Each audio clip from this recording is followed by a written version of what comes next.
Hello, કેમ છો મિત્રો? મારી ચેનલમાં તમારું સ્વાગત છે.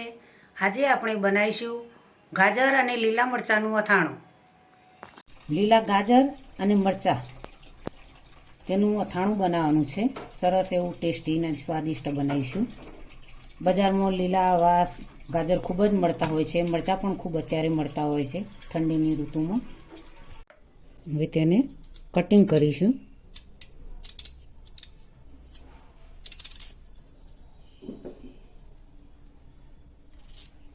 આ રીતે અંદરથી બીજનો ભાગ કાઢી દઈશું.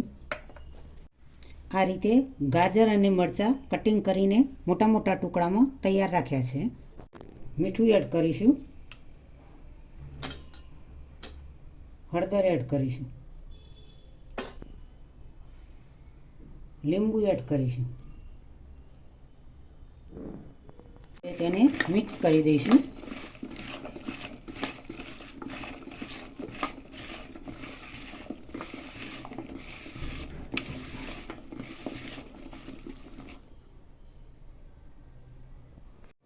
પ્લેટ ઢોકીને 10 મિનિટ રવા દઈશું.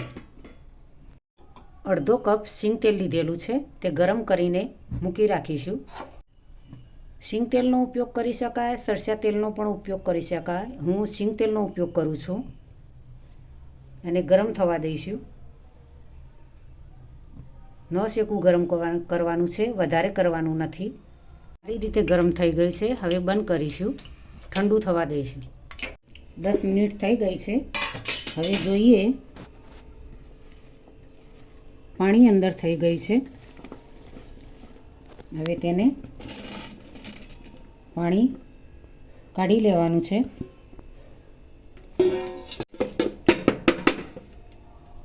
આ રીતે વાટેલું છે, વરિયાળી પણ અધકચરી વાટેલી છે. હવે તેમાં મેથીના કુરિયા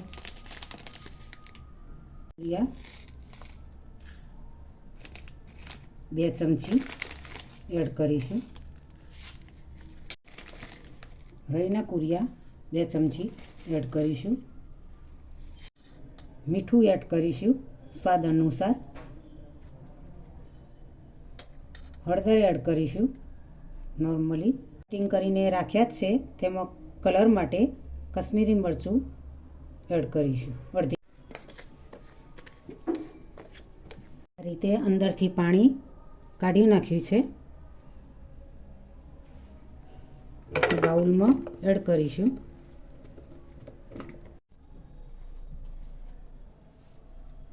મિક્સ કરીને કટિંગ કરેલા ગાજરને મરચાંની અંદર એડ કરીશું. કુરિયા જીરું અધકચરું, વરિયાળી અધકચરું મિક્સ કરી દઈશું. હિંગ એડ કરીશું.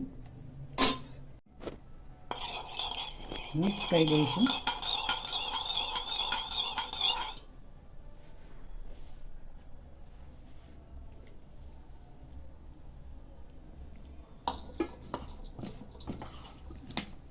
આ રીતે હલાવતા જઈશું.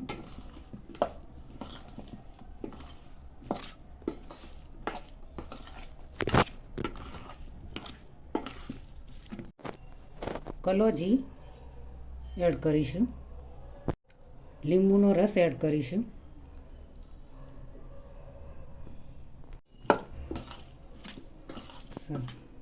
સારી રીતે મિક્સ કરી દઈશું. સરસ એવું ગાજર અને મરચાંનું અથાણું તૈયાર થઈ ગયું છે.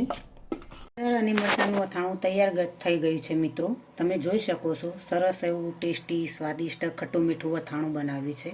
શિયાળાની ઋતુમાં આ રીતે ગાજર કટિંગ કરીને, મરચાં કટિંગ કરીને તમે અથાણું બનાવી શકો છો. ગાજર મરચાંના અથાણામાં લીંબુ નીચોવી શકાય છે. લીંબુ ના હોય તો તમે વિનેગર પણ એડ કરીને નાખી શકો. અથાણાને તમે 12 અઠવાડિયા 10 દિવસ સુધી ખાઈ શકો છો. ફ્રીજની અંદર તમે ડબ્બામાં ભરીને 15 દિવસ ઉપર મહિના જેવું તમે રાખીને ખાઈ શકો છો. અને તમે ખૂબ જ સ્વાદિષ્ટ અને ટેસ્ટી, ખૂબ જ સારો એવો સ્વાદ આવતો હોય છે. ખટ્ટું મીઠું ખાવાની ખૂબ જ મજા આવતી હોય છે.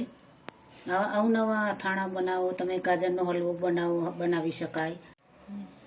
તો મિત્રો આજની રેસીપી તમને જરૂરથી મારી ગમી હશે. મારી ચેનલને સબસ્ક્રાઈબ કરજો, મારા વિડીયોને લાઈક કરજો, શેર કરજો, બને તો કોમેન્ટ કરજો.